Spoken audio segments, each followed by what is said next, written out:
बालाजी, इनके प्रति रामानुजाचार्य जी का शिष्य भाव है। मतलब भगवान शिष्य हैं ये कहने में तो अनुचित लगता है, लेकिन लीला ही ऐसी हुई है कि यही मानना पड़ेगा कि वहां रामानुजाचार्य जी जो है वो गुरु रूप में विराजमान है, आचार्य रूप में विराजमान है। बात ऐसी थी कि एक बार तिरुचि से, श्रीरंगम से रामानुजाचार्य जी वेंकट पर्वत पर वेंकटाधीश भगवान तिरुपति जी का दर्शन करने के लिए गए। तो जैसे दर्शन करने के लिए गए, रामानुजाचार्य जी को देख करके तिरुपति बालाजी मंद मंद मुस्काने लगे। तो रामानुजाचार्य जी बोले, आप क्यों मुस्कुरा रहे हैं? बोले, एक बात बताइए, ध्यान से सुनिएगा सब। क्या बताएं? बोले कि हम अवतार लेकर के इतना कुछ नहीं कर पाते, हम अवतार लेकर के भी इतने मानवों का कल्याण नहीं कर पाते, आप आचार्य बन के इतने लोगों का कल्याण कैसे कर देते हैं? अरे बात तो सुनो, ताली पहले बजाते हो। प्रश्न कर रहे हैं ठाकुर जी कि हम अवतार लेकर के इतने जीवों का उद्धार नहीं कर पाते और आप आचार्य बनकर के इतने जीवों का कल्याण कैसे कर देते हो? ऐसा क्या है आपके पास? तो रामानुजाचार्य जी विनोद में बोले, मंदिर में बैठ करके ज्ञान उपदेश नहीं सुना जाता, मंदिर से बाहर निकल के आओ पहले। अब प्रश्न किया है और संशय का समाधान आचार्य से पूछ रहे हो, तो मंदिर में बैठ के कौन संशय करता है? भाई, संशय करने वाले को, जिज्ञासा करने वाले को नीचे बैठना चाहिए, बाहर आइए पहले। तो ठाकुर जी बाहर आ गए मंदिर से। बोले, अब बताइए। ठाकुर जी तो बाहर आए, लेकिन चंवर अभी भी डुरा रहे थे। आसपास लोग पंखा कर रहे थे ठाकुर जी को, कोई तुलसी अर्चना कर रहा था, कोई कमल चढ़ा रहा था। रामानुजाचार्य जी बोले, मतलब यहाँ पे चंवर डुरा रहे हैं, पंखा चल रहे हैं, पैरों में आपके चरणों में तुलसी अर्चना चल रही, ऐसे कोई ज्ञान उपदेश सुना जाता है? पहले इन सबको हटाओ यहाँ से। तो ठाकुर जी बोले, सब लोग जाओ भैया, एकांत में बैठने दो। सब चले गए। अब ठाकुर जी तो इतने लंबे हैं, तिरुपति बालाजी खूब लंबे हैं, और रामानुजाचार्य जी थोड़े न छोटे हैं उनके सामने। तो रामानुजाचार्य जी बोले, ज्ञान लेने वाले से नीचे झुका जाता है, ऐसे तन के नहीं खड़े रहते हैं कि हाँ गुरु जी बताओ, ऐसे होता है। थोड़ा नीचे झुकिए। ठाकुर जी थोड़े नीचे झुक गए। बोले, थोड़ा कान पास में लाइए। तो ठाकुर जी ने अपना कान पास में किया। इतने में रामानुजाचार्य जी ने अपना अंग वस्त्र उड़ा दिया ठाकुर जी के ऊपर, और कान में जो हमारा गुरु मंत्र है, अष्टाक्षर मंत्र, सुना दिया। और जैसे ही सुनाया, ठाकुर जी बोले, ये तो मेरा ही नाम है, मेरा ही नाम आप मुझे ही सुना रहे हो। मैंने पूछा कि मैं तो अवतार लेकर के इतने लोगों का उद्धार नहीं कर पाता, आप आचार्य बन के इतना उद्धार कैसे करते हैं? रामानुजाचार्य जी बोले, वही तो बताना था, आप वो नहीं कर पाते जो आपका नाम कर देता है। आपका नाम। वेंकटेश भगवान के नेत्र सजल हो गए। बोले कि अब आप यहीं विराजो। और संपूर्ण दक्षिण भारत में समस्त देवस्थानों में आप प्रणाम की मुद्रा में बैठे हैं, लेकिन तिरुपति में आप आशीर्वाद की मुद्रा में बैठे हैं। वहां पर आप वेंकटेश भगवान के सामने ऐसे बैठे हैं रामानुजाचार्य जी। तो पिता, पुत्र, गुरु, पिता और शिष्य तो सुने, अब ये थे गुरु और संपत कुमार भगवान, उनके प्रति रामानुजाचार्य जी का पुत्र भाव है। ठाकुर जी पुत्र हैं और रामानुजाचार्य जी पिता की भांति वहां ठाकुर जी के सन्मुख हैं। ऐसे श्रीमद रामानुजाचार्य जी महाराज, उनकी कृपा से दक्षिण भारत में आज भी भक्ति का संचार, आज भी भक्ति प्रवाहित हो रही है। ऐसे आचार्य चरण को हम बारंबार प्रणाम करते हैं। नख पे धार लियो गिरिराज, नाम गिरधारी पायो है। नख पे धार लियो गिरिराज,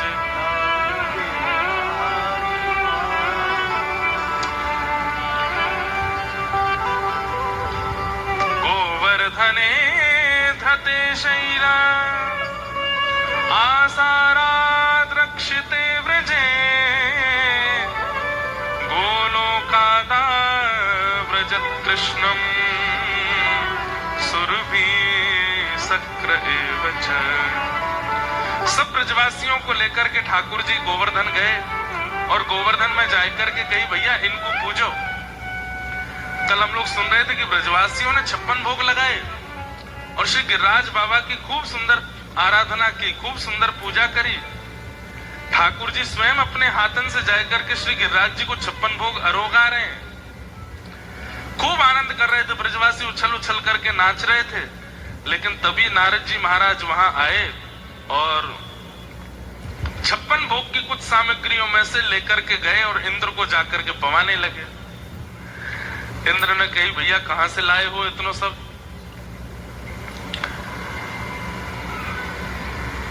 नारद जी ने बताई, बोले आपकी पूजा बंद हो गई है। अब ब्रजमंडल में आपकी पूजा बंद हो गई है, गिरिराज जी की पूजा शुरू हो गई, तो उसी के 56 भोग हमें मिले तो हमने कि आपको भी खिलाते चले। इंद्र को बड़ी तेज क्रोध आया, बोले ब्रजवासियों ने मेरी पूजा बंद कर दी। एक बात बहुत ध्यान से सुनिएगा, हम किसी के प्रति कोई व्यवहार करते हैं और उस व्यवहार में एक बार कोई कमी आ जाती है और सामने वाला व्यक्ति विचलित हो जाता है, इसका मतलब क्या है? वो व्यक्ति योग्य नहीं है। जैसे मान लीजिए पत्नी अपने पति की खूब सेवा करती है, जैसे पति को भोजन चाहिए वैसा भोजन, जैसे वस्त्र चाहिए वैसे वस्त्र, जैसा व्यवहार चाहिए वैसा व्यवहार रोज करती है। 6 महीना कोई कटौती नहीं हुई, लेकिन एक दिन इतनी सी गलती होने पर और पति नाराज हो जाए, इसका मतलब क्या है? 6 महीने आपकी की गई सारी आराधना व्यर्थ हो जाती है केवल एक बार की क्रिया में। तो इसका मतलब आप दोषी नहीं है, उसका स्वभाव ही खराब है, उसका स्वभाव ही उचित नहीं है। ठाकुर जी ऐसे नहीं है। भगवान का स्वरूप कैसा है?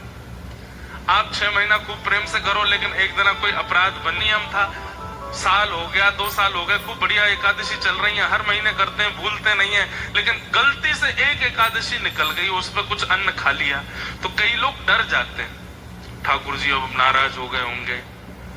अगर वास्तव में आप भगवान की आराधना करते हैं और एक सच्चे भक्त के भांति सच्चे भगवान की सेवा करते हैं, ठाकुर जी नाराज नहीं होते। ये तो छोटे मोटे इधर उधर के जो होते हैं ना, इनकी जब आराधना करते हो और उसमें जरा सी कमी होती है तो वो नाराज हो जाते हैं। जैसे एक जगह मैं गया, मैंने वहां के लोगों से कहा आप लोग बलि क्यों करते हो? बोले हम बलि नहीं करें तो हमारे देवता नाराज हो जाते हैं। मैंने कहा अच्छा, एक जीव को एक बार ना मारा जाए तो देव नाराज होते हैं, और जीव की रक्षा करो तो बोलो वो तो अच्छी बात है ही है, पर मैंने कहा देखो ये देव का स्वरूप नहीं है, वो देव तुल्य होंगे, देवता की श्रेणी में होंगे, लेकिन बात एक हमारी बहुत ध्यान से सुनिएगा। कई बार आपके द्वारा लिखे गए पत्र, आपके द्वारा किए गए कमेंट्स, आपके द्वारा किए गए मेल्स, उससे प्रधानमंत्री नाराज नहीं होता, नीचे वाले हो जाते हैं। प्रधानमंत्री आपके घर आए, आपने उचित व्यवस्था नहीं करी, वो उनको बुरा नहीं लगेगा, वो इसीलिए तो विशाल है, इसीलिए तो श्रेष्ठ है। लेकिन कोई छोटा मोटा अधिकारी आ जाए जो कभी प्रधानमंत्री के संग रहा हो, वो घर आ जाए और उसकी सेवा में चूक हो जाए, 2 मिनट में उसकी पहुंच चढ़ जाती है। आपने ये नहीं किया, आपने वो नहीं किया, आपने ऐसा नहीं किया। ठीक वैसे अगर मूल ठाकुर जी की आप आराधना करते हैं, वो नाराज नहीं होते। उनकी सेवा में आपसे कोई अपराध बन जाए, कोई गलती हो जाए, हाँ एक चीज से नाराज होते हैं बस, और वो क्या है? किसी भगवत भक्त का अपराध, भक्त का अपराध, ब्राह्मण का अपराध, गौ का अपराध और नारी अपराध, ये 4 अपराध ठाकुर जी से सहन नहीं होते। आपने ठाकुर जी का श्रृंगार नहीं किया अच्छे से, वो नाराज नहीं होंगे। आपने ठाकुर जी को भोग नहीं लगाया, वो नाराज नहीं होंगे। पर एक स्त्री का अपमान कर रहे हो और ठाकुर जी को 56 भोग लगा रहे हो, ठाकुर जी निश्चित नाराज होंगे। ठाकुर जी को सोने चांदी के आभूषण पहना रहे हो और यहाँ ब्राह्मणों को गाली दे रहे हो, ठाकुर जी निश्चित नाराज होंगे। गायों की रज रज के सेवा कर रहे हो, लेकिन भक्तों को कुछ नहीं समझते हो, तो ठाकुर जी निश्चित नाराज होंगे। इसलिए ये 4 बातों का ध्यान रखिए। एक तो कभी गौ सेवा में आपके प्रति अपराध ना बने, विप्र सेवा में अपराध ना बने, भक्त सेवा में अपराध ना बने और स्त्री के मान सम्मान में आपसे अपराध ना बने, तो ठाकुर जी आपसे नाराज नहीं है। कई लोग कहेंगे महाराज जी स्त्री पुरुष का अपराध करे, वो स्त्री पुरुष का अपमान करे, उसमें नाराज नहीं होते ठाकुर जी। देखो पहले के जमाने में स्त्रियां किसी को अपशब्द बोलती ही नहीं थी। अब कलयुग आ गया है और अब घोर कलयुग आ गया है, और इस घोर कलयुग के कारण क्या हो गया भैया? वो पीछे अम्मा क्यों उठी? गुब्बारा गिर गया? क्या गिरा? सब ठीक है ना? हाँ ठीक है, बैठ जा। छिपकली गिरी थी क्या?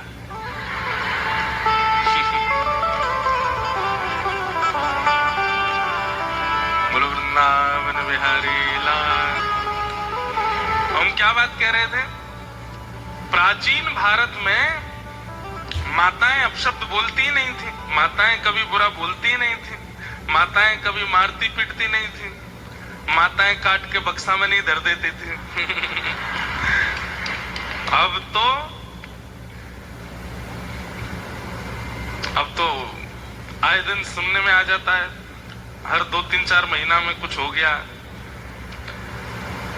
वैसे ही ब्याह नहीं कर रहे और डर लगे आ जाता है, क्या करें। लेकिन एक बात सुनिएगा, रेशियो देखो।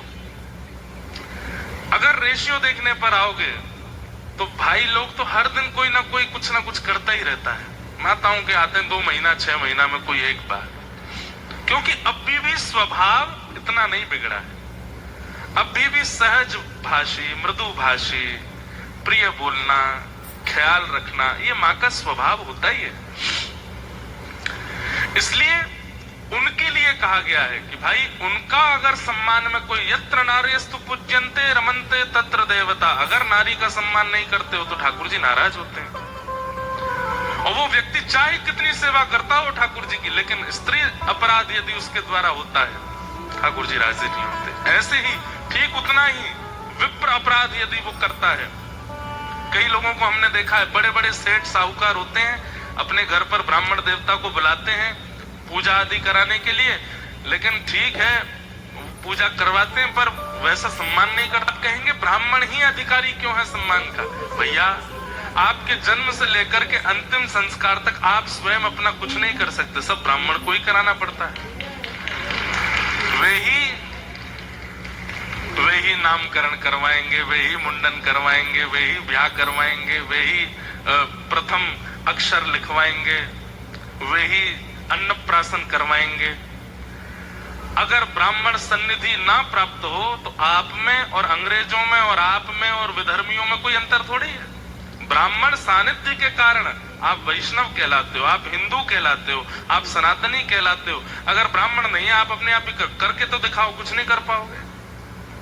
अरे नया घर तक बनाएंगे उसमें भी प्रवेश ब्राह्मण ही कराएगा, और जब पधार जाओगे तब आपकी अंतिम यात्रा भी ब्राह्मण ही कराएगा। तो हमारी प्रत्येक क्रिया को व्यवस्थित रूप से हमारे वैदिक धर्मानुसार करवाने वाले ब्राह्मण, क्या वो सम्मान डिजर्व नहीं करते? निश्चित करते हैं, वो गुरु तुल्य हैं, आपको उनको प्रणाम करना चाहिए। शास्त्र तो ऐसी आज्ञा करते हैं, अगर कोई ब्राह्मण कुल में जन्मा है और ब्राह्मणेतर कर्म करता है, मतलब जो ब्राह्मणों के काम नहीं होते वो करता है, तो भी वो प्रणम्य है। दक्षिण भारत की राम कथा में तो ऐसा तक सुनने में आता है कि महादेव की आराधना जब कर रहे थे रामेश्वरम भगवान की, तो रावण ही आया था पूजा कराने के लिए, क्योंकि है तो ब्राह्मण, भले ही राक्षसत्व में है। और जब वो आया तो उसने आकर के कह दिया, बोले कि भाई बिना गृहिणी के तो नहीं होगी। तो फिर सबने आसन से उठा, बोले आसन पे तो तुम ब्राह्मणों से उठ के इधर आओ। और जब किनारे गए तो बोले कि गृहिणी तो तुम्हारे पास ही है। तो बोले ठीक है मैं ले आता हूं, लेकिन केवल पूजा तक रहेंगे, फिर उसके बाद मैं ले जाऊंगा। तो राम जी बोले जैसा आपको उचित लगे। तो फिर रावण लेके आया सीता जी को और जाकर कहा बैठिए, और वाम भाग में जब सीता जी बैठी हैं तब महादेव की आराधना रावण ने करवाई। और उसके बाद जब आराधना पूरी हो गई, राम जी ने दक्षिणा प्रदान की। दक्षिणा प्रदान करने के बाद में ब्राह्मण को जो उचित सम्मान प्रणाम आदि करना चाहिए वो सब किया, और रावण ने आशीर्वाद किया है। और रावण को यही आशीर्वाद देना पड़ेगा, क्या चिर सौभाग्यवती भव, आपका सौभाग्य, आपके पति सदा सर्वदा आपके नेत्रों के सन्मुख रहे हैं। और जब सब हो गया, आसन से उतरते फिर राक्षस बन गया। बोले आइए बैठो विमान में चलो। ऐसा दक्षिण भारत की जो रामायण भी अनेक है ना, उसमें एक में ऐसा भाव भी है। तो ब्राह्मण का सम्मान करना ये बहुत आवश्यक है। आजकल लोग जातिवाद में आकर के ये भूल जाते हैं कि ये उचित नहीं है, बल्कि उसकी जगह दूसरी बात कहने लगते हैं कि यही क्यों अधिकारी, हम क्यों नहीं है। सबके अधिकार विभक्त किए गए हैं। बोतल में ऊपर की तरफ वो होती है, क्या बोलते हैं उसको, ढक्कन। अब ढक्कन तो ऊपर होता है और नीचे का जो हिस्सा है वो रो रहा है। बोले क्यों? बोले मेरे साथ बहुत अत्याचार किया, मुझे ऊपर करो, ढक्कन नीचे करो। हो सकता है ऐसा? ढक्कन नीचे कर देंगे तो क्या होगा? जब जब खुलेगा, जितना अंदर सार भरा है सब निकल जाएगा, कुछ नहीं बचेगा। अब इसी दिशा में जा रहे हैं हम लोग, ढक्कन को नीचे कर रहे हैं। और जिस दिन ढक्कन नीचे हो गया, अब होश ही गया है, लोग बाग कहां करते हैं सम्मान। अब इसी वजह से धर्म टिकता नहीं, निकल जाता है। भक्ति टिकती नहीं, निकल जाती है। संस्कार रुकते नहीं, प्रस्थान कर जाते हैं। क्यों? ब्राह्मणों के उचित सम्मान नहीं करते, इसलिए ठाकुर जी नाराज होते हैं। तो स्त्रियों का सम्मान कीजिए, ब्राह्मणों का सम्मान कीजिए, गौ का सम्मान कीजिए और भक्तों का सम्मान। इन चारों में अगर आपसे चूक हो गई तो ठाकुर जी नाराज हो जाते हैं। इंद्र नाराज हो गया, क्यों? क्योंकि उसकी हजारों वर्षों से चली आ रही पूजा आज नहीं हुई है। ये कैसा देवता है? ये देव हो कैसे सकता है तो देवता ही, लेकिन ये भगवान नहीं है। इंद्र ने मेघमालाओं को आज्ञा कर दी, जाइए जाकर के ब्रजमंडल पर इतनी वर्षा करो, इतनी वर्षा करो कि पूरा ब्रजमंडल डूब जाए। सांबर तक मेघमालाओं ने आकर के इतनी जोर से वर्षा करना प्रारंभ किया, गड़गड़ करके बादल गरजने लगे। सब ब्रजवासी त्राहिमाम कह के दौड़ने लगे। हम तो पहले ही मना कर रहे हैं, इंद्र की पूजा बंद मत करो, ना मानी हमारी बात, या नेक्स्ट से छोरा की बात मान करके और सबन ने इंद्र की पूजा बंद कर दी। यही मारे इतनी जोर से इंद्र नाराज है। बंधुओं, गिरिराज लीला इतनी सुंदर है और इतनी विस्तृत है, कितने समाधान हो जाते हैं। भक्ति में आप ठाकुर जी के सन्मुख गए, आपने सब कुछ अर्पित कर दिया, 56 भोग लगा दिए, लेकिन जरा सी विपरीत अवस्था होने पर आपका विश्वास टूट गया, तो फिर ये उचित साधना नहीं है। वैष्णो देवी गए, जगन्नाथपुरी गए, खूब सेवा करके आए ठाकुर जी की, लेकिन सेवा करके लौट के जैसे आए तो एक अनुचित कृत्य यदि आपके साथ हो गया, उसी पर नाराज हो जाते हैं। बोले देवी मैया ने हमको, पता नहीं हमसे नाराज हैं, या देवी मैया में अब बल नहीं बचा, हमारे साथ ये गलत क्यों हो रहा है। ये अविश्वास, अविश्वास नहीं। भाई देखो, विश्वास कैसी चीज है। हम पैसे देकर के एयर टिकट लेते हैं, पायलट का नाम भले ही अनाउंस कर दिया जाता, पर उसका रूप तो जानते नहीं, उसके बारे में बैकग्राउंड तो हमें पता नहीं। फ्लाइट में बैठ जाते हैं, जैसे टेक ऑफ होता है कई लोग सो जाते हैं। सो क्यों जाते हो आप फ्लाइट में बैठ के? क्योंकि आपको विश्वास है कि वो हमको बिल्कुल ठीक ठाक पहुंचा देगा। ट्रेन में बैठ जाते हैं, सो जाते हैं, क्यों? क्योंकि रेलवे लोको पायलट पर हमें विश्वास है। अरे फ्लाइट की यात्रा करते हैं, ट्रेन की यात्रा करते हैं, बस की यात्रा करते हैं, इतना विश्वास हमें होता है कि हमें सही सलामत पहुंचा देंगे। लोग बाग सलून पर जाते हैं, वहां तो आपके बाल काटने वाला दाढ़ी बनाने वाला वो तो साक्षात मृत्यु हाथ में लेकर के खड़ा रहता है, उसको हम 100 रुपए देते हैं और वो जैसे कहता मुंडी घुमाओ, ऐसा करो, सब जगह कर लेते हैं। अरे वो यहां तक घूम जाता है, उस पर भी हमें भरोसा होता है, लेकिन सर्वांगीण रूप से हमें सर्वस्व प्रदान करने वाले ठाकुर जी पर इतना भरोसा नहीं हो पाता। हम विश्वास एक सलून वाले पर कर सकते हैं, पायलट पर कर सकते हैं, लोको पायलट पर कर सकते हैं, ड्राइवर पर कर सकते हैं, लेकिन पूरे विश्व का संचार करने वाले उस ईश्वर पर विश्वास नहीं हो पाता। उन पर विश्वास में क्यों कमी रह जाती है? भक्ति में सबसे श्रेष्ठ प्रस्तुत करने वाली वस्तु यदि कोई है तो वो विश्वास है। आप चाहे जो दे दीजिए, लेकिन विश्वास कमी है, विश्वास घटा है, उसका कोई फायदा नहीं।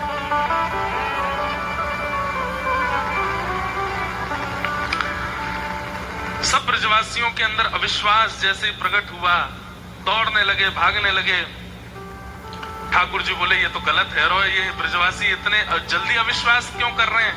तब ठाकुर जी ने मन में विचार किया कि इनके चित्त में जब तक ब्रजमंडल है और जब तक ब्रजवासी होते रहेंगे तब तक विश्वास चित्त में धारण हो, उसके लिए अब मुझे कुछ करना पड़ेगा। गोवर्धने धते शैला। इतने में ही ठाकुर जी ने श्री गिरिराज जी को प्रणाम किया और गिरिराज जी को प्रणाम करके अपने दोनों भुजाओं से जैसे अधर किया तो गिरिराज जी कहते हैं ठाकुर जी ने ऐसे उठाए हैं। शुक्राचार्य जी वर्णन करते हैं, शब्दों का वर्णन ऐसा करते हैं कि ठाकुर जी ने गिरिराज जी ऐसे उठाए जैसे कोई छोटा बालक पुष्प को उठा लेता है। बिल्कुल जोर नहीं लगा ठाकुर जी को, तुरंत यूं उठाए, भीतर पहुंचे और बिल्कुल मध्यस्थ में जाकर के अपने बाम हस्त की कन्नी उंगली के नख पर ठाकुर जी ने श्री गिरिराज जी को धारण कर लिया। बोलो गोवर्धन नाथ की जय। सब ब्रजवासी दौड़ रहे हैं। अच्छा, एक अद्भुत बात, गिरिराज जी कितने बड़े हैं? 7 कोस, एक कोस में 3 किलोमीटर, 21 किलोमीटर के हैं गिरिराज जी। और 21 किलोमीटर के गिरिराज जी के नीचे कितने ब्रजवासी हैं? बोले 84 कोस के ब्रजवासी। 84 कोस के ब्रजवासी गिरिराज जी के नीचे आकर के खड़े हो गए। और केवल ब्रजवासी नहीं है, ब्रजवासी हैं, गैया हैं, बछिया हैं, बछड़ा हैं, बैलगाड़ी हैं। तो सोचो कैसे खड़े हैं सब। बोले बिल्कुल ऐसे एक से एक लग करके खड़े हैं, चारों तरफ बिल्कुल जैसे आप लोग बैठे हैं ऐसे चारों तरफ सब लाखों की तादाद में ब्रजवासी खड़े हैं। और एक शिला के ऊपर ठाकुर जी ऐसे उंगली पर धारण करके गिरिराज जी को ठाड़े। नख पे धार लियो गिरिराज नाम गिरधारी पायो है। नख पे धार लियो गिरिराज नाम गिरधारी पायो है। नख पे धार लियो गिरिराज नाम गिरधारी पायो है।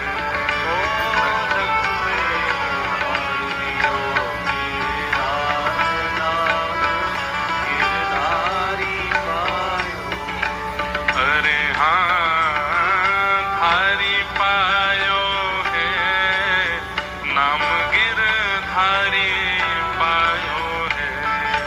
हाँ, धारी पायो है, धारी पायो है।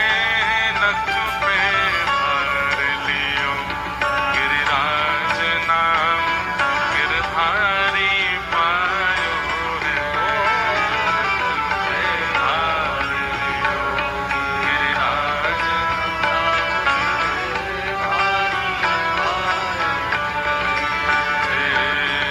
सुरपति पूजा मेट कृष्ण गिरिराज पूजायो है। सुरपति पूजा मेट कृष्ण गिरिराज पूजायो है। हाँ, सुरपति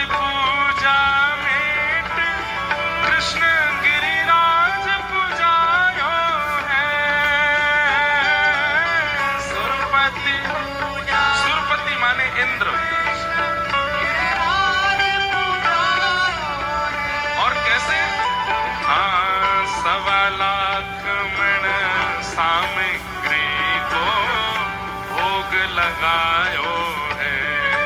हाँ, 1.25 लाख मन सामग्री को भोग लगायो। अरे हाँ, 1.25 लाख मन सामग्री को भोग लगायो। हाँ, 1.25 लाख मन सामग्री को भोग लगायो। हे नख पे धार लियो गिरिराज नाम गिरधारी पायो है। नख पे धार लियो गिरिराज नाम गिरधारी पायो है। नख पे धार लियो गिरिराज नाम गिरधारी पायो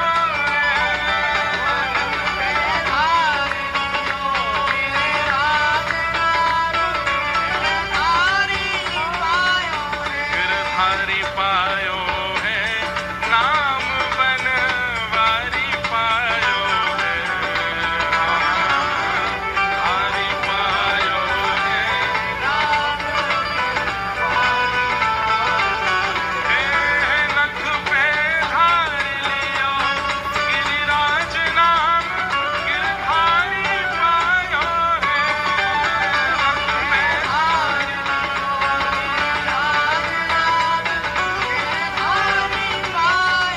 और बड़ी स्वर्ग में खबर क्रोध सुरपति को छायो है। बड़ी स्वर्ग में खबर क्रोध सुरपति को है। बड़ी स्वर्ग में खबर क्रोध सुरपति को छायो है। बड़ी स्वर्ग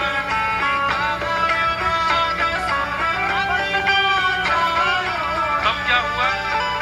हाँ, मूसलधार अपार बहुत पानी बरसायो है। मूसलधार अपार बहुत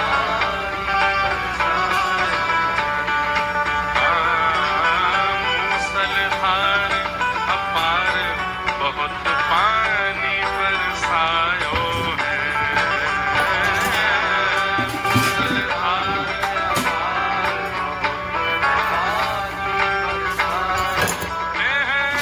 नख पे धार लियो गिरिराज नाम गिरधारी पायो है। नख पे धार लियो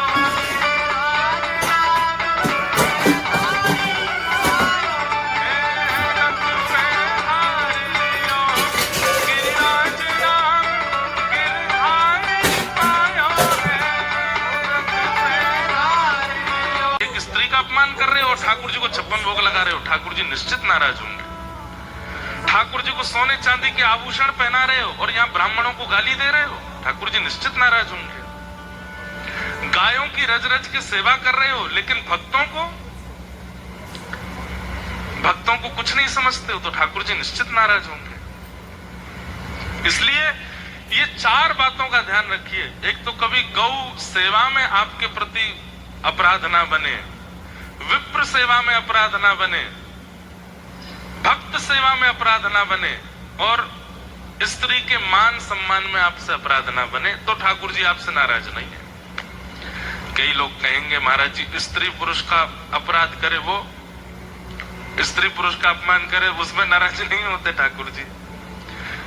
देखो पहले के जमाने में स्त्रियां किसी को अपशब्द बोलती ही नहीं थी। अब कलयुग आ गया है और अब घोर कलयुग आ गया है और इस घोर कलयुग के कारण क्या हो गया भैया? वो पीछे अम्मा क्यों उठी? गुब्बारा गिर गया? क्या गिरा? सब ठीक है ना? हाँ ठीक है, बैठ जा। छिपकली गिरी थी क्या?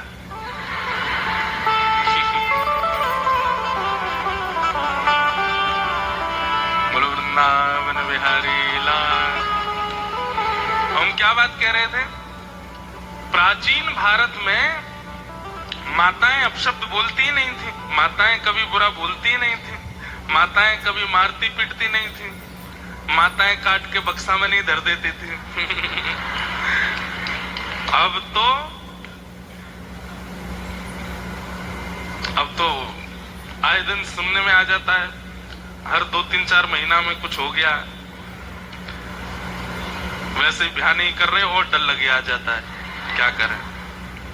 लेकिन एक बात सुनिएगा, रेशियो देखो। अगर रेशियो देखने पर आओगे तो भाई लोग तो हर दिन कोई ना कोई कुछ ना कुछ करता ही रहता है। माताओं के आते हैं 2 महीना 6 महीना में कोई एक बार, क्योंकि अभी भी स्वभाव इतना नहीं बिगड़ा है, अभी भी सहज भाषी, मृदु भाषी, प्रिय बोलना, ख्याल रखना, ये माँ का स्वभाव होता ही है। इसलिए उनके लिए कहा गया है कि भाई उनका अगर सम्मान में कोई यत्र नारेस्तु पूज्यन्ते रमन्ते तत्र देवता, अगर नारी का सम्मान नहीं करते हो तो ठाकुर जी नाराज होते हैं। और वो व्यक्ति चाहे कितनी सेवा करता हो ठाकुर जी की, लेकिन स्त्री अपराध यदि उसके द्वारा होता है ठाकुर जी राजी नहीं होते। ऐसे ही ठीक उतना ही विप्र अपराध यदि वो करता है, कई लोगों को हमने देखा है, बड़े बड़े सेठ साहूकार होते हैं, अपने घर पर ब्राह्मण देवता को बुलाते हैं पूजा आदि कराने के लिए, लेकिन ठीक है पूजा करवाते हैं पर वैसा सम्मान नहीं करते ब्राह्मण का। आप कहेंगे ब्राह्मण ही अधिकारी क्यों है सम्मान का? भैया आपके जन्म से लेकर के अंतिम संस्कार तक आप स्वयं अपना कुछ नहीं कर सकते, सब ब्राह्मण को ही कराना पड़ता है। वे ही नामकरण करवाएंगे, वे ही मुंडन करवाएंगे, वे ही ब्याह करवाएंगे, वे ही प्रथम अक्षर लिखवाएंगे, वे ही अन्नप्राशन करवाएंगे। अगर ब्राह्मण सन्निधि ना प्राप्त हो तो आप में और अंग्रेजों में और आप में और विधर्मियों में कोई अंतर थोड़ी है। ब्राह्मण सानिध्य के कारण आप वैष्णव कहलाते हो, आप हिंदू कहलाते हो, आप सनातनी कहलाते हो। अगर ब्राह्मण नहीं है आप अपने आप ही करके तो दिखाओ, कुछ नहीं कर पाओगे। अरे नया घर तक बनाएंगे उसमें भी प्रवेश ब्राह्मण ही कराएगा, और जब पधार जाओगे तब आपकी अंतिम यात्रा भी ब्राह्मण ही कराएगा। तो हमारी प्रत्येक क्रिया को व्यवस्थित रूप से हमारे वैदिक धर्मानुसार करवाने वाले ब्राह्मण क्या वो सम्मान डिजर्व नहीं करते? निश्चित करते हैं, वो गुरु तुल्य हैं, आपको उनको प्रणाम करना चाहिए।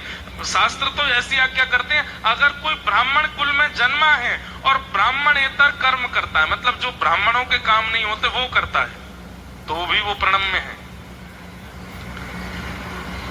दक्षिण भारत की राम कथा में तो ऐसा तक सुनने में आता है कि महादेव की आराधना जब कर रहे थे रामेश्वरम भगवान की, तो रावण ही आया था पूजा कराने के लिए, क्योंकि है तो ब्राह्मण, भले ही राक्षसत्व में है। और जब वो आया तो उसने आकर के कह दिया, बोले कि भाई बिना गृहिणी के तो नहीं होगी। तो फिर सबने आसन से उठा, बोले आसन पे तो तुम ब्राह्मणों से उठ के इधर आओ। और जब किनारे गए तो बोले कि गृहिणी तो तुम्हारे पास ही है। तो बोले ठीक है मैं ले आता हूं, लेकिन केवल पूजा तक रहेंगी, फिर उसके बाद मैं ले जाऊंगा। तो राम जी बोले जैसा आपको उचित लगे। तो फिर रावण लेके आया सीता जी को और जाकर कहा बैठिए, और पाम भाग में जब सीता जी बैठी हैं तब महादेव की आराधना रावण ने करवाई। और उसके बाद जब आराधना पूरी हो गई, राम जी ने दक्षिणा प्रदान की। दक्षिणा प्रदान करने के बाद में ब्राह्मण को जो उचित सम्मान प्रणाम आदि करना चाहिए वो सब किया, और रावण ने आशीर्वाद किया है। और रावण को यही आशीर्वाद देना पड़ेगा, क्या चिर सौभाग्यवती भव, आपका सौभाग्य, आपके पति सदा सर्वदा आपके नेत्रों के सन्मुख रहे हैं। और जब सब हो गया, आसन से उतरते फिर राक्षस बन गया। बोले आइए बैठो विमान में चलो। ऐसा दक्षिण भारत की जो रामायण भी अनेक है ना, उसमें एक में ऐसा भाव।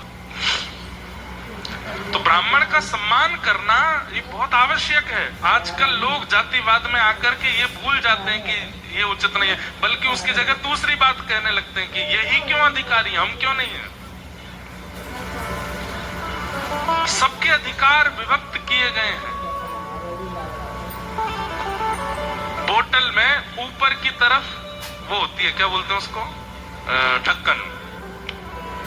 अब ढक्कन ऊपर होता है और नीचे का जो हिस्सा है वो रो रहा है। बोले क्यों? बोले मेरे साथ बहुत अत्याचार किया, मुझे ऊपर करो, ढक्कन नीचे करो। हो सकता है ऐसा? ढक्कन नीचे कर देंगे तो क्या होगा? जब जब खुलेगा जितना अंदर सार भरा है सब निकल जाएगा, कुछ नहीं बचेगा।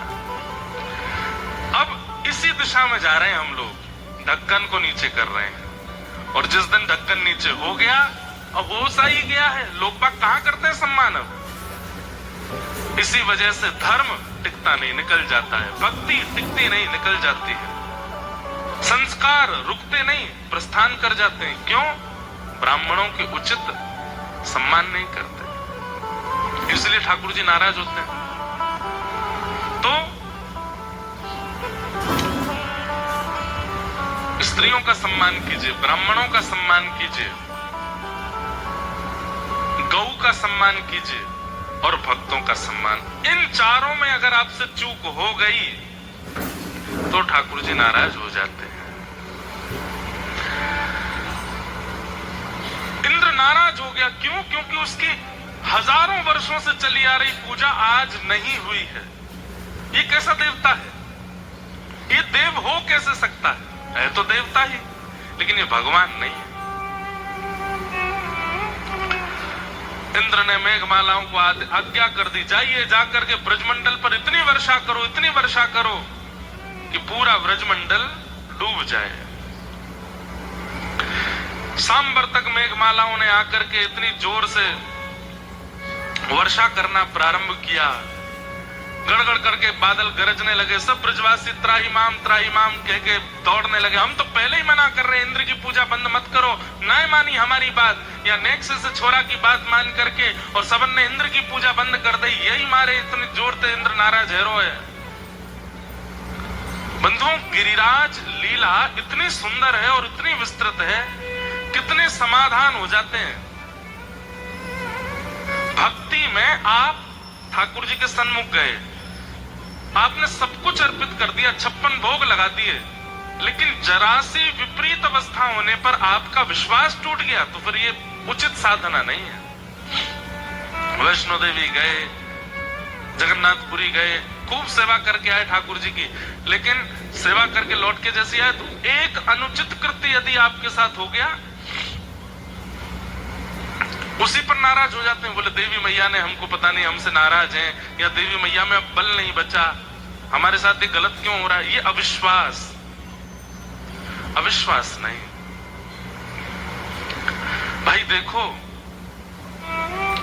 विश्वास कैसी चीज है। हम पैसे देकर के एयर टिकट लेते हैं, पायलट का नाम भले ही अनाउंस कर दिया जाता पर उसका रूप तो जानते नहीं, उसके बारे में बैकग्राउंड तो हमें पता नहीं। फ्लाइट में बैठ जाते हैं, जैसे टेक ऑफ होता है कई लोग सो जाते हैं। सो क्यों जाते हो आप फ्लाइट में बैठ के? क्योंकि आपको विश्वास है कि वो हमको बिल्कुल ठीक ठाक पहुंचा देगा। ट्रेन में बैठ जाते हैं, सो जाते हैं, क्यों? क्योंकि रेलवे लोको पायलट पर हमें विश्वास है। अरे फ्लाइट की यात्रा करते हैं, ट्रेन की यात्रा करते हैं, बस की यात्रा करते हैं, इतना विश्वास हमें होता है कि हमें सही सलामत पहुंचा देंगे। लोग बाग सलून पर जाते हैं, वहां तो आपके बाल काटने वाला, दाढ़ी बनाने वाला, वो तो साक्षात मृत्यु हाथ में लेकर के खड़ा रहता है, उसको हम 100 रुपए देते हैं और वो जैसे कहता मुंडी घुमाओ, ऐसा करो, सब जगह कर लेते हैं। अरे वो यहां तक घूम जाता है, उस पर भी हमें भरोसा होता है, लेकिन सर्वांगीण रूप से हमें सर्वस्व प्रदान करने वाले ठाकुर जी पर इतना भरोसा नहीं हो पाता।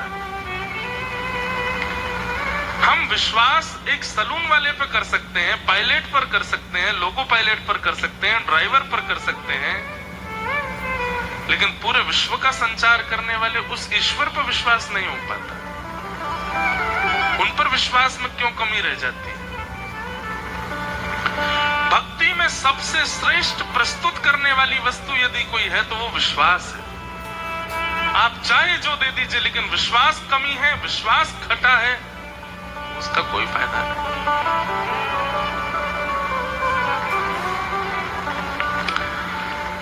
सब ब्रजवासियों के अंदर अविश्वास जैसे प्रकट हुआ, दौड़ने लगे, भागने लगे।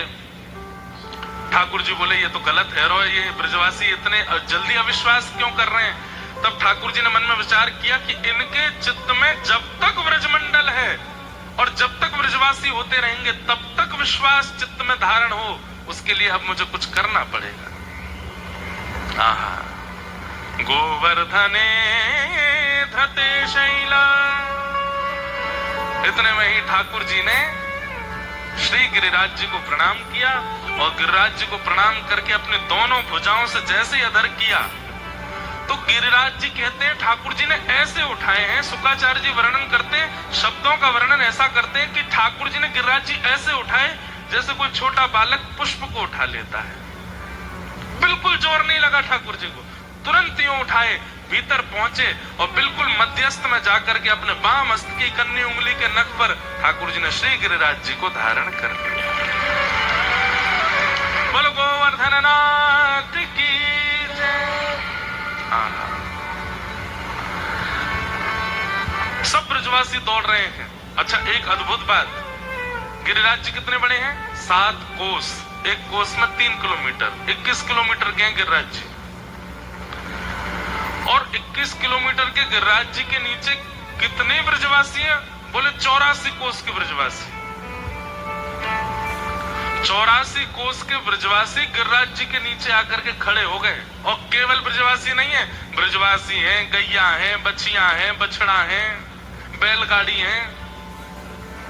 तो सोचो कैसे खड़े हैं सब। बोले बिल्कुल ऐसे एक से एक लग करके खड़े हैं, चारों तरफ बिल्कुल जैसे आप लोग बैठे हैं ऐसे चारों तरफ सब लाखों की तादाद में ब्रजवासी खड़े हैं। और एक शिला के ऊपर ठाकुर जी ऐसे उंगली पर धारण करके गिरिराज जी को ठाड़े।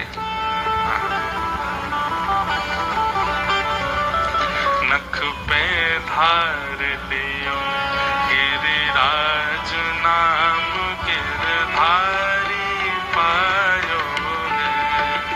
नख पे धार लियो गिरिराज नाम, गिरधारी पायो है। नख पे धार लियो गिरिराज नाम, गिरधारी पायो है।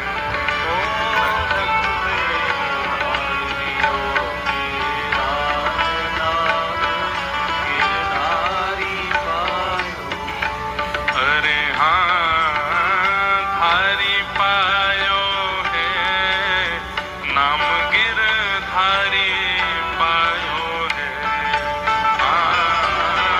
धारी पायो है, धारी पायो है। नख पे धार लियो गिरिराज नाम, गिरधारी पायो। धार लियो गिरिराज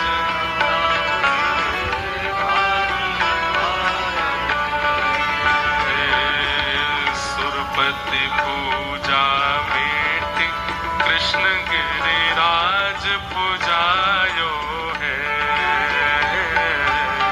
सुरपति पूजा भेंट, कृष्ण गिरिराज पूजायो है। हाँ, सुरपति पूजा भेंट, कृष्ण गिरिराज पूजायो है। सुरपति, सुरपति माने इंद्र। और कैसे? हाँ, 1.25 लाख मण सामग्री को भोग लगायो है। हाँ, 1.25 लाख मण सामग्री को भोग लगायो। अरे हाँ, 1.25 लाख मण सामग्री को भोग लगायो। हाँ, 1.25 लाख मण सामग्री को भोग लगायो है। नख पे धार लियो गिरिराज नाम,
सुरपति को छायो है,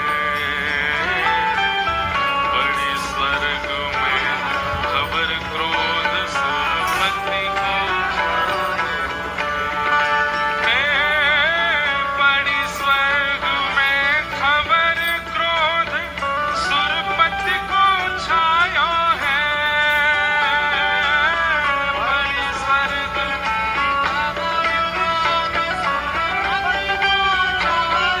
तब क्या हुआ? मूसलधार अपार बहुत पानी बरसायो है, मूसलधार अपार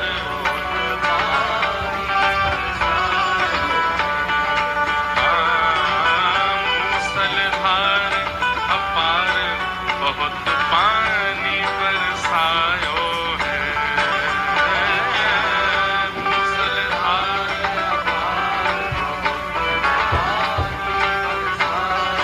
मेहनत पे धार लियो, गिरिराज नाम गिरधारी पायो है, मेहनत पे धार लियो,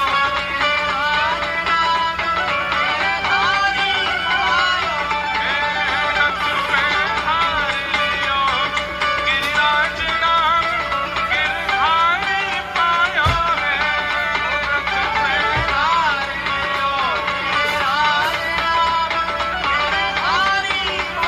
गिरिराज धारण प्रभु तुम्हारी शरण, गिरिराज धारण प्रभु तुम्हारी शरण, हे प्रभु तुम्हारी शरण, प्रभु तुम्हारी शरण, प्रभु तुम्हारी शरण, प्रभु तुम्हारी शरण, हे गिरिराज धारण प्रभु तुम्हारी शरण, गिरिराज धारण प्रभु तुम्हारी शरण, बोल गिरिराज धारण की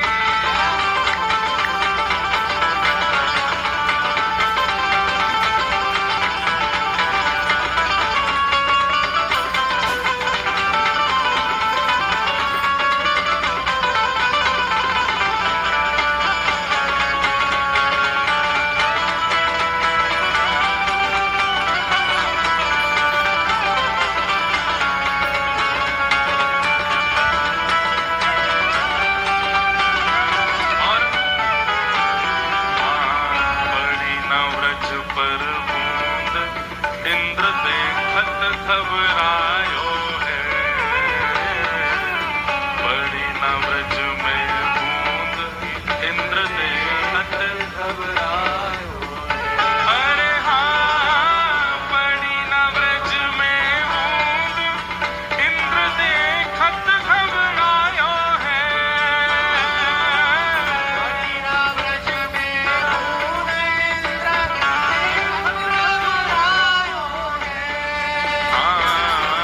ब्रजवासी सब कहे धरण गिरिराज उठायो है, ब्रजवासी सब कहे धरण गिरिराज ब्रजवासी सब कहे कृष्ण गिरिराज उठायो है, ब्रजवासी सब कहे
घटायो है।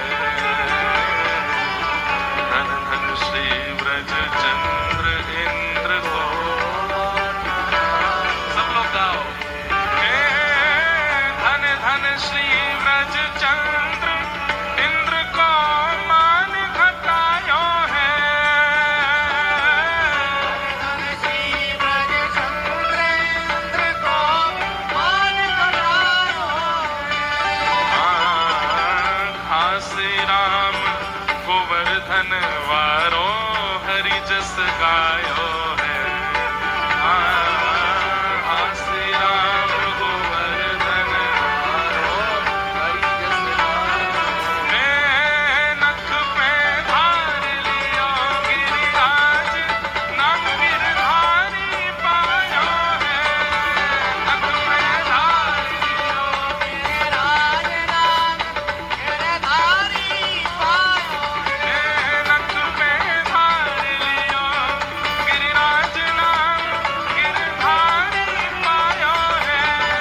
नख पे धार लियो गिरिराज नाम गिरधारी गिरिराज धरण प्रभु तुम्हारी शरण।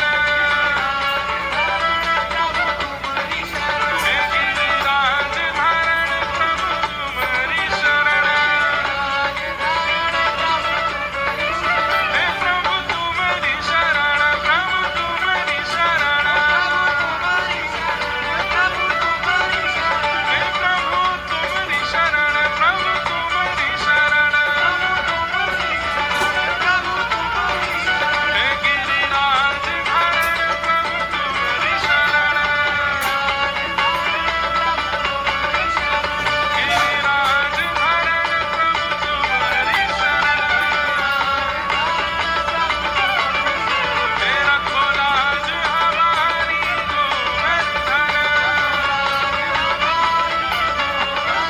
ओ प्रभु आई शरण, प्रभु तुम्हारी शरण। हे गिरिराज धरण प्रभु तुम्हारी शरण। हे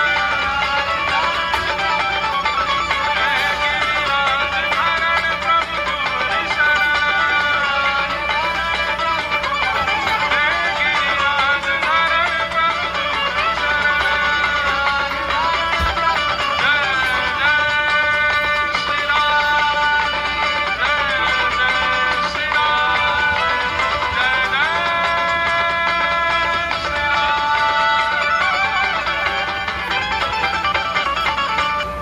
7 बरस के ठाकुर जी ने 7 कोस लंबे चौड़े गिरिराज पर्वत को अपने बाम हस्त के कन्नी उंगली के नख पर 7 दिन 7 रात्रि तक धारण किया। सब देखते रह गए। अरे ब्रजवासीन की तो पूछो, कहा आकाश में देवता भी देख रहे हैं। जैसे ही ठाकुर जी ने गिरिराज जी उठाए, ब्रजवासी दौड़े अपनी अपनी छड़ी ने लेकर के नीचे लगाए ले। ठाकुर जी बोले, जे कहा कर रहे हो भैया? अरे लाला, इतना लंबा चौड़ा गिरिराज पर्वत है, तेरी उंगली थक जाएगी, हमारे अपनी छड़ी लगा रहे हैं। ठाकुर जी कह रहे, जी नेक नेक सी बांस की छड़ी इन पर टिक जाएगा गिरिराज जी? इतने मधुमंगल बोला, हम बे हमारी छड़ी तो फिर भी मजबूत है, तेरी नेक सी उंगली पर टिक जाएगा जी? ठाकुर जी बोले, वास्तव में तो मैं नहीं उठाए रखे गिरिराज जी, तुम लोग काय को छड़ी लगा रहे हो, नीचे कर लो। लाला ऐसी बात है? बोले हम बे। तो बोले एक काम कर, तू उंगली हटा, पता चल जाएगी कौन पर टिक रहो गिरिराज। हम बे अपने आप पे तो जय जय समझे, जब देखो यो उंगली लगा खड़ो जैसे यही की उंगली पर टिक रहे हो। ठाकुर जी बोले, हम बे जी मेरी उंगली पर टिक रहे हैं। तू लाला नीचे कर ले उंगली, ज्यादा इतरावे मत है, यो ऐसे खड़ो है जैसे भगवान है, नीचे कर ले, हम संभाल लेंगे। ठाकुर जी बोले, देख ले भैया संभाल लियो। बोला हाँ संभाल लेंगे। ठाकुर जी बोले, नंद बाबा यशोदा मैया कहाँ है? बोले हम यहाँ। तुम सबरे बाहर को चले जाओ, क्योंकि जिगर में बाहर हो, कम से कम मैया बाबा तो बचे। ब्रजवासी सब बोले, बोले लाला देख तू इतरावे मत, तू अपनी उंगली हटा ले, हमने अपनी छड़ी लगा रखी है, और एक आध छड़ी नहीं है, लाखों ब्रजवासी अपनी अपनी मोटी मोटी छड़ी न लेके खड़े हैं। बंधु, पुराने जो उस समय के लोग थे, उनकी धरोहर क्या थी? माताओं की धरोहर मटके, चूल्हा, बनाने वाली सामग्री के पात्र, और भाई लोगों की धरोहर क्या है? कंठ में पहनने वाले कंठा, हाथन के कड़ूला, पाम के कड़ूला और छड़ी। इसके बिना तो निकलते ही नहीं, तो छड़ी तो सबके पास है, सबने लगा रखी है। ठाकुर जी बोले तो संभालो भैया, मैं हटाऊं अपनी उंगली। जैसे ही ठाकुर जी ने उंगली नीचे करी है, इतने तो चट चट चट चट इधरते इधरते सबन की छड़ी टूटने लगी। गड़गड़ करके गिरिराज जी नीचे आने लगे। ब्रजवासी बोले लाला संभाल संभाल संभाल संभाल, बचाइयो। ठाकुर जी ने फिरते उंगली लगा ली, बोले हटा के दिखाऊं? सब ब्रजवासी बोले लाला हमारी ऐसी मोटी मोटी छड़ी टूट गई, जिस सांची में तेरी उंगली पे टिक रहे हैं गिरिराज जी। अब तो सब टकटकी लगा के ठाकुर जी की उंगली देख रहे हैं। ठाकुर जी बोले हम नहीं उठा रखे। लाला तेने कैसे उठाए लिए इतने बड़े गिरिराज जी? ठाकुर जी बोले हम जय जय हैं, या हमारे उठाए लिए। बचपन ते कह तो आया हूं, मैया ते कही, गोपीन ते कही, बाबा ते कही, ग्वालान ते कही, तुम सबन ते कही मैंने कि मैं जय जय हूं, कोई न मानी मेरी बात। ब्रजवासी सब बोले तेने ऐसो कहा कियो जो तू जय जय? ऐसो कियो कहा तेने? लाला तू आज बताए थे। बोले सब तुम्हारे सामने कर रहा हूं, फिर ना मानो। बोले कहा क्यों? बता। मैंने पूतना मारी, मैंने अघासुर मारो, बकासुर मारो, धेनुकासुर मारो, अरिष्टासुर मारो, तृणावर्त मारो, सक्टासुर मारो, कालिया नाग भगा दियो जमुना जीते, और आज गिरिराज जी उठा लिए। कोई सामान्य बालक कर सके ऐसो? जय जय तो कर सके। अब तो मान लो, ए मधुमंगल सीता प्रणाम कर, जय जय हम। सब बोले लाला बस बस बस है गई, और कछु गिनवानो? तो फिर तुम ही बताओ जे सबरे कैसे मर गए? बोले लाला देख, हमारे ब्रज में ऐसे कोई ना आ सके, बहुत तप करना पड़े तब जाके ब्रज में प्रवेश मिले, और कोई बिना तपस्या के अगर ब्रज में आ जावे तो ब्रज में तप ना होवे के कारण वो व्यक्ति अपने निर्तप हैवे के कारण अपने आप ही मर जाए। अब जबरदस्ती की बात कर रहे हैं ब्रजवासी। क्या कह रहे हैं? बोले हमारे ब्रज में आवे के काजे बहुत तप करना पड़े, और ये पूतना, घासुर, बकासुर आदि इनने कोई न तप ना कियो, बिना तप के ब्रज में घुसेंगे तो जो बचे कुछ पुण्य वो छीण है जाएंगे, तो फिर मरना ही पड़ेगा। अब गलती जे है गई, वो जब मर रहे वास समय तू सामने खड़ो, और मरे मरायन में हाथ धर के तेने कह दी मैंने मारे। ठाकुर जी बोले अभी उंगली व्यस्त है, नहीं तो वास्तव में तुम सबन के हाथ जोड़ के दंडवत करूं मैं। कैसे तर्क निकाल के लाए हो? लेकिन ठाकुर जी ये बात सुनकर के उनके नेत्र सजल हो गए। ठाकुर जी बोले कितनों प्रेम करें ये ब्रजवासी, इनके सामने में। अभी आगे कथा आती है कि एक बार क्या हुआ कि श्री नंद बाबा असमय में नदी स्नान करने चले गए, तो असमय में नदी स्नान करने से देवता नाराज हो जाते हैं। तो असमय में नदी स्नान करने चले गए तो गंधर्व जन इनको पकड़ करके ले गए, और नंद बाबा ने डुबकी लगाई, निकल के बाहर ही नहीं आए, घंटों है गए। सब ब्रजवासी ढूंढने लगे नंद बाबा कहाँ गए कहाँ गए कहाँ गए। तब ठाकुर जी आए, ठाकुर जी ने एक गोता लगाया भीतर, और जैसे ही गए तो पता चल गई ठाकुर जी को कि देवगण ले गए उनको, असमय में स्नान कर रहे थे। तो जैसे ही ठाकुर जी पहुंचे देवलोक, सब देवता नतमस्तक हो गए, जय हो ठाकुर जी। बोले मेरे पिताजी को कौन लेके आया? और गलती हो गई भगवान, लाओ इधर लाओ। नंद बाबा आए, नंद बाबा की उंगली पकड़ के ठाकुर जी उनको वापस ब्रज लेकर के आए। तो जैसे ही नंद बाबा वापस आए तो बाकी सब तो थोड़ा थोड़ा उनको भूल गया था क्या हुआ था क्या नहीं, पर बोले मुझे इतना याद है कि जैसे ही लाला वहां आयो, बड़े बड़े देवता, ऐसे लंबे चौड़े देवता, उनके 4-4 हाथ थे, ऐसे मुकुट पहन रखे सबन ने, और जैसे ही लाला आयो सबरे याकू प्रणाम करने लगे। मैंने अपनी आंखन से देखो। तो ये बात सुन करके छोटे छोटे ब्रजवासी बालक सब लाला के पीछे पड़ गए। लाला तू सांची जय जय। नंद बाबा बता रहे सबरे देवता तो प्रणाम कर रहे। ठाकुर जी बोले हम बे चल हाथ दबा मेरो, तो तू पाम दबा चल। सब सेवा कराने लगे। सब ब्रजवासी बोले लाला तू सांची जय जय, आज तो हमें भरोसा है। ये बाद की लीला है, गिरिराज पूजा के बाद। आज तो हमें भरोसा है गो लाला, तेने राक्षसों मारे, तेने कालिया नागो भगा दियो, तेने गिरिराजो उठा लिए। ठाकुर जी बड़ी देर में विश्वास भयो, लेकिन कोई बात ना, चलो अब मैं रोज पूजा करियो है ना। बोले हाँ लाला। अब एक काम कर दे। बोले कहा तू हमारो सखा है ना। बोले हाँ। एक बार हमें दिखा तो लाई स्वर्ग है कैसा, या वैकुंठ को ने एक दर्शन करा ला हमें। सो ठाकुर जी उठ के बैठ गए, वैकुंठ देखोगे? बोले हम बे लाला एक बार दिखा ला। ठाकुर जी बोले चलो दिखा के लाऊं। इतने में ठाकुर जी ने गरुण जी बुलाए, गरुण जी आए उड़ते भय आकाश तक। ठाकुर जी सब सकांत की बैठ जाओ जाके ऊपर। सब बैठ गए, ठाकुर जी भी बैठ गए, और जैसे ही वैकुंठ पहुंचे हैं, हाँ हाँ, स्वर्ण के अद्भुत अद्भुत मणियों से मणित दरवाजे अपने आप खुलने लगे। गरुण जी जाकर के जैसे विराजमान हुए, अपने आप स्वर्ण की सीढ़ियां आ गई, उनसे उतर रहे हैं सबरे नीचे।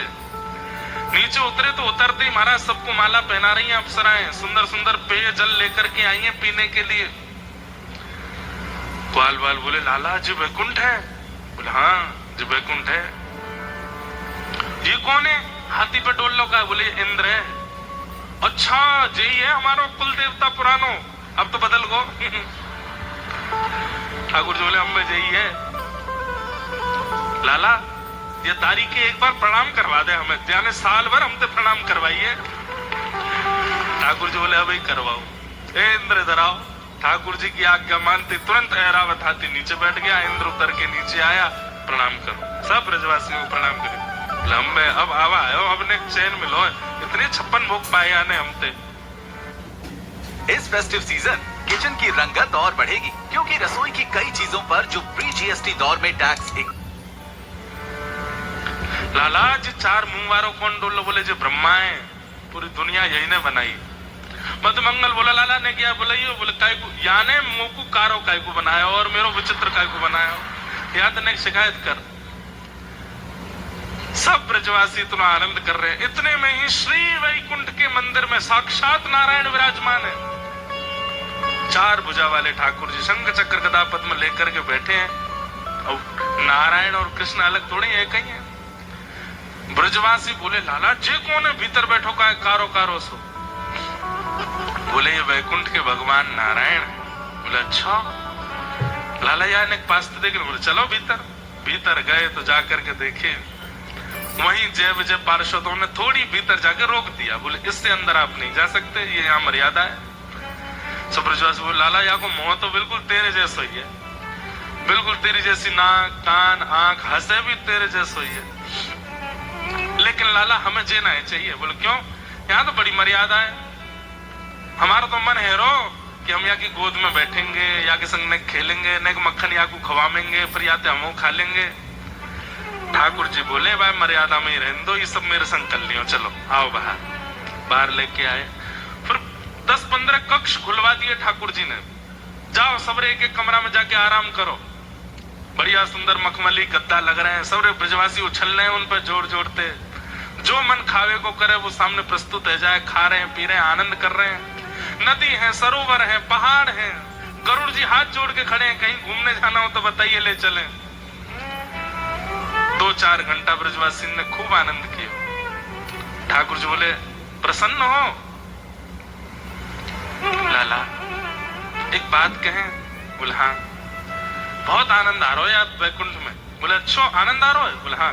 तो फिर एक काम करो। बोले कहा मैं जा रहा हूँ वापिस नंद बाबा यशोदा मैया के पास, तुम लोग यहीं रहो वैकुंठ में। ये बात सुनते ही ब्रजवासी रोने लगे, चरण पकड़ लिए। बोले लाला जे कितना सुंदर होए, यहाँ कितनी व्यवस्था हो, पर हमारे वृंदावन से सुंदर ना है, हमें वापस वृंदावन ही ले चल। सब देवताओं को ठाकुर जी ने अपने सामने प्रकट किया। बोले तुम सबके मन में संशय आता है कि ब्रजवासी मुझे इतने प्रिय क्यों हैं? बोले जो वैकुंठ को भी त्याग सकते हैं जिस नगर के लिए, वृंदावन के लिए, वो है ये ब्रजवासी। इनको वैकुंठ प्रिय नहीं है, इनको स्वर्ग प्रिय नहीं है। अरे कहां तक कहें, कुछ समय बाद जब मैं व्रत छोड़ करके जाऊंगा, इनके प्राण बसते हैं मुझ में, ये मेरा त्याग भी कर देंगे लेकिन वृंदावन से नहीं जाएंगे।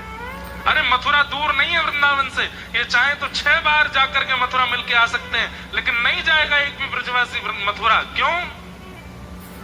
वृंदावन नहीं छोड़ सकते। वृंदावन हमें कृष्ण से भी अति प्रिय है।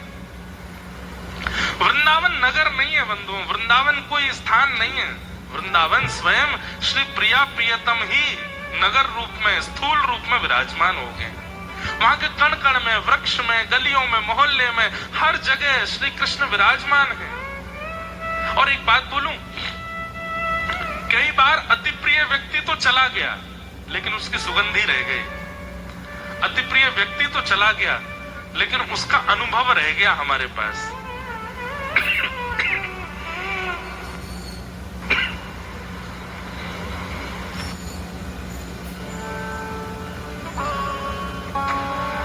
कई बार ऐसा होता है, दादी दादा चले गए, नाना नानी चले गए, घर का कोई सदस्य चला गया, अरे चलो स्वर्ग जाने की क्यों कहें, कोई मेहमान आकर के घर में 10-15 दिन रह के चला गया। 10-15 दिन बाद वो व्यक्ति स्वरूप से नहीं है, लेकिन उसकी आवाज, उसकी उपस्थिति, उसकी सुगंधी, उसका सब बोलना, उसका ऑरा वहीं रह जाता है। पर 2-3 दिन बाद फिर गायब होने लगता है। लेकिन वृंदावन आज तक श्री कृष्ण से अभिसिंचित है। आज भी श्री कृष्ण वहां की गलियों में, आज भी वहां के कण कण में, आज भी वहां के जनमानस के चित्त में श्री ठाकुर जी विराज रहे हैं। ये ब्रजवासी ब्रज नहीं छोड़ेंगे। गोपियां कहती हैं, जयति तेधिकम जमना व्रज है श्रयत दिरा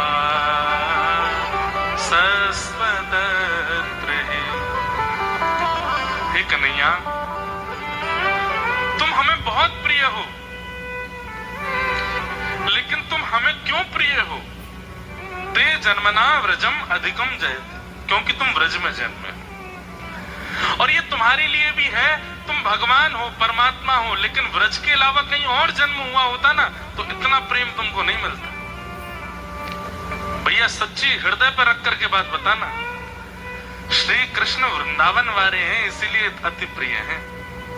अगर श्री कृष्ण भाग्यनगर वाले होते इतने बढ़िया नहीं लग रहे होते। श्री कृष्ण बंबई वाले होते इतने अच्छे नहीं लग रहे होते। श्री कृष्ण कलकत्ता वाले होते कैसे होते? पान खा के दोनों तरफ रसगुल्ला की मटकी लेकर के घूम रहे हैं। श्री कृष्ण वृंदावन के हैं, व्रज के हैं, इसलिए अति प्रिय हैं। वही बात गोपी गीत में गोपियां कहती हैं कि आपका स्वरूप तो पूजनीय है ही, लेकिन क्योंकि आप वृंदावन में जन्मे हो इसलिए वह स्वरूप पूजनीय के साथ साथ प्रेमी भी हो गया है, क्योंकि आप व्रज में जन्मे। ते जन्मना व्रजम अधिकम जयति। तो ब्रजवासियों को व्रज बहुत प्रिय है। सब ब्रजवासी कहने लगे, वो लाला तने इतना बड़ो गिरिराज पर्वत उठाए लियो। ठाकुर जी बोले, अरे भैया मैं तो आनंद ले रहा हूं, मैं जय जय फैजय ना हूं। तो फिर तेने कैसे उठाए? कछु माखन को बल बढ़ो, कछु गोपन करिए सहाय। श्री राधे जो के कृपा सो मैंने गिरिवर लियो। कछु तो मुंह में माखन को बलायो। अरे गोपियों सबरी सुन लो मेरी बात। तुम सबन ने हमेशा मुंह पे कही, मैंने हमारे घर में घुस के चोरी कर करके माखन खायो। अरे मैं एक घर को माखन खातो, अपनी मैया के हाथ को निकसो माखन खातो तो केवल मैया को बल मुंह में आतो, लेकिन इतनी सारी गोपी श्रम करके मक्खन निकाले और वह मक्खन को चोरी कर करके मैं खाए गयो, तो इतनी गोपीन को जो श्रम है, जो बल है, वो मुंह में आ गया और मैंने गिरिराज जी उठाई लिया। अब देखो एक बात सुनिएगा, प्रेम में लॉजिक नहीं होता, इसलिए इन बातों में लॉजिक मत देखना। आपको ये कौन सी बात है, मक्खन निकाल वैसे उसमें बल आ जाता है। प्रेम अगर लॉजिकली डिफाइन किया जा रहा है तो वो प्रेम नहीं है। प्रेम वही होता है जिसमें लॉजिक ही नहीं है। ठाकुर जी की बातें अभी यहाँ बिल्कुल इलॉजिकल है। ठाकुर जी क्या कह रहे हैं? तुम सब गोपीन ने जो श्रम करके मक्खन निकालो मैंने खा लिया और तो सबरी गोपीन को बल मेरी भुजा में आए गए हो। लेकिन भैया मेरी बात सुनो, अब इससे क्या हुआ, गोपियों का मान हो गया। ठाकुर जी क्या करते हैं, सबको स्पेशल फील कराते हैं, सबको ऐसा फील करवाते हैं कि वो सबसे ज्यादा स्पेशल है। गोपियों को लगने लगे अरे हमारे हाथ को निक्सो माखन खाए के लाला में बल आयो। और फिर थोड़ी देर में ठाकुर जी बोले अब गोपीन के बल से तो चलनो ना हो काम, तो कछु गोपन करी सहाय, इन गोपन ने भी मेरी सहायता करी। तो ब्रजवासी से बोले लाला ये तो मक्खन तो मैया नहीं निकारो, हमने तो में हाथ भी ना लगायो, फिर हमते कैसे सहायता है गई। बोले अरे भैया तुम सबन को हाथ लगावे की जरूरत ना है, तुम सबन की शक्ति गिरिराज जी उठाए, तो गिरिराज जी तो उठाए गोपीन के बल थे, लेकिन तुम सब टकटकी लगा के मेरी उंगली की ओर देखने लगे, तो तुम सबन की आंखन से सबरी शक्ति निकल के मेरी उंगली में आ गई, मैंने गिरिराज जी उठा लिए। लॉजिक नहीं है बात में, लेकिन प्रेम है। और ब्रजवासी क्या बोले, अरे हम बे तभी तो हम कहें आजकल कमजोरी क्यों आ गई हमें। 2 दिन आते बिल्कुल ऐसा लग रहा है जैसे घबराहट सी है रही है, कहीं शक्ति चली गई है सबरी। अब पता चली कि तो हमारी शक्ति या कि लाला की उंगली में घुस गई है। ठाकुर जी बोले हम बे कछु तो गोपीन ने सहायता करी, कछु ग्वालन ने सहायता करी, और आप सबन की, हमारे नाना जी कहते जैसे ठाकुर जी ने ऐसे कही ना कछु गोपन करी शायद तुम्हारी शक्ति तो मैंने गिरिराज जी उठाए, तो इतने में ही ब्रजवासी सब 56 भोगन की डलिया ले लेके बैठ गए और सब खाने लगे। तो नंद बाबा बोले तुम्हें शर्म ना आ रही, लाला गिरिराज धारण कर खड़ो, तुम यहाँ जैम रहे हो। सब ब्रजवासी बोले अभी सुनी ना तुमने, हम खामे तो हम में शक्ति बने, और जैसी शक्ति बन के हम लाला देखने सभी शक्ति यहाँ में चली जाए। तो बाबा हम खामेंगे और खा के फिर लाला देख लेंगे, सोई सबरी शक्ति आती जाएगी यहाँ में। भाई गिरिराज लीला उत्सव बहुत सुंदर है। अभी तो हमने निकुंज की लीला सुनाई है, निवृत्त निकुंज की लीला तो और भी ज्यादा सुंदर है। निकुंज निवृत्त निकुंज मतलब निकुंज में सब है, ग्वाला भी है, मैया भी है, बाबा भी है, गोपी भी है, गोप भी है, बछिया भी है, बछड़ा भी है, पर निवृत्त निकुंज में केवल गोपियां हैं और ठाकुर जी और किशोरी जी। वहां की लीला और सुंदर है, गोवर्धन लीला। और श्री राधे जू की कृपा सो मैंने गिरिवर लियो उठा। बोले अरे लाला राधा रानी ने कौन सी कृपा करी। ठाकुर जी बोले अरे वृषभानु बाबा को बुलाओ। इतने में किशोरी जी के पिताजी वृषभानु बाबा आए तो ठाकुर जी कह रहे हैं आपकी लाली को नामकरण कौन ने कियो। वृषभानु बाबा बोले गर्गाचार्य जी ने कियो। नंद बाबा मेरो नामकरण कौन ने कियो। नंद बाबा बोले तेरो भी गर्गाचार्य जी ने कियो। अच्छा यो सही से बताइयो गर्गाचार्य जी ने नामकरण करने के बाद आपको कहा बतायो कि हम कौन है। नंद बाबा बोले गर्गाचार्य जी बोले तुम्हारो लाला नारायण के समान गुणवारो है। और वृषभानु बाबा बोले अरे हमसे भी गर्गाचार्य जी ने कही, पर हमसे यूं कही नारायण के समान शक्ति वाली है लाली। और कहा कही गर्गाचार्य जी ने, तो नंद बाबा बोले गर्गाचार्य जी बोले कि तुम्हारे लाला की कभी शक्ति क्षीण हो तो वृषभानु जी की लाली राधा रानी को या के पास में लाए के ठाड़ो कर दियो, उनते या की शक्ति बढ़ती रहेगी। भानु बाबू बोले हाँ हमसे भी यही बात कही कि आपकी लाली की कभी शक्ति क्षीण हो तो कन्हैया को आगे बगल में खड़ो कर दियो। ये दोनों एक दूसरे की आदि आदि शक्ति हैं, एक होके पूर्ण होंगे। ठाकुर जी बोले तो सोचो इतना बड़ा मैंने गिरिराज जी उठा रखे हैं, किशोरी जी कहाँ है मेरे बगल में। वो लाला किशोरी जी तो ना है। बोले ऐसा है ही ना सके कि उनकी कृपा के बिना मैं गिरिराज जी उठा लूं। जा शिला पे मैं खड़ा हूं, बाकी पीछे जाए के देखो। सबने जैसे पीछे जाए करके देखी तो वहां पर किशोरी जी अपलक नेत्रों से गिरिराज जी को देख रही हैं और उनके नेत्रों से एक दिव्य ज्योति निकल रही है जिस पर श्री गिरिराज जी धारण हुए। श्री राधे जू की कृपा सो मैंने गिरिवर लियो उठा। बड़ी बड़े रहस्य हैं हमारी ब्रज की लीला में। किशोर ठाकुर जी तो फिर भी उंगली पे धारण कर रहे हैं, किशोरी जी ने तो दृष्टि पे धारण कर लिए गिरिराज जी। सोचो कितनी बलवान है। हमारे माई श्यामा जू को राज, हमारे माई श्यामा जू को राज। जाके अधीन सदा ही सांवरो, जाके अधीन या ब्रज को सिरताज, या ब्रज को सिरताज, हमारे माई श्यामा जू को राज, हमारे माई श्यामा जू को राज। कैसे हमारी किशोरी जी। इस प्रकार 7 दिन 7 रात्रि तक ठाकुर जी ने गिरिराज जी धारण किए और 7 दिन बाद जब वर्षा बंद है गई, ठाकुर जी ने गिरिराज जी नीचे पधरा दिए और सब ब्रजवासी कंधा पे लेकर के लाला को, और वहां सब गोपियां किशोरी जी को उत्सव मना रही हैं, ठाकुर जी को उत्सव मना रहे हैं, सब ब्रजवासी आनंद कर रहे हैं।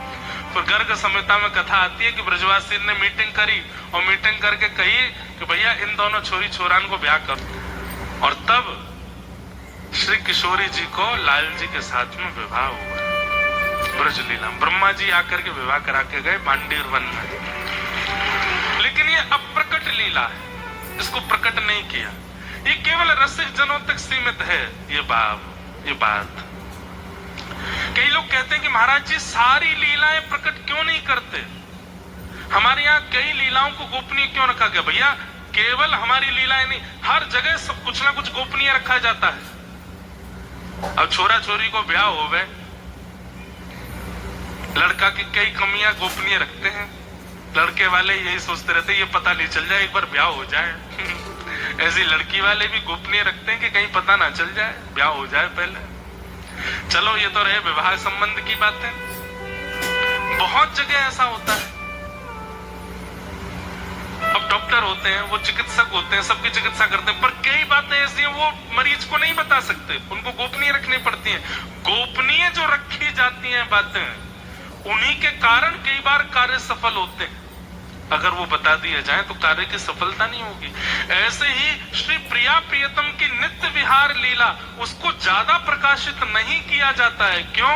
क्योंकि हम आप सब लोग कलयुगी जीव हैं, और कलयुग में हम जो जो दृश्य देखते हैं ना, पिक्चरों में, सीरियल्स में, फोन्स में, हमारे मन में श्री प्रिया प्रियतम युगल विहार में वही छवियां बनेंगी और उससे दोष आएगा। इसलिए ठाकुर जी की कई नित्य लीलाओं को प्रकट नहीं किया गया, उनको गोपनीय रखा गया, उनको रहस्यात्मक रखा गया।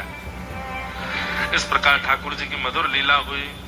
इंद्र ने आकर के भगवान से क्षमा मांगी, भगवान की आकर के स्तुति गाई। पिता गुरुस्त्वम जगताम देशो दुरत्ययः काल उपात्त दंड हिताय स्वेच्छा तनुवी समीहसे मानम विदुन्वन जगदीश मानिना। भगवान ने इंद्र को क्षमा कर दिया।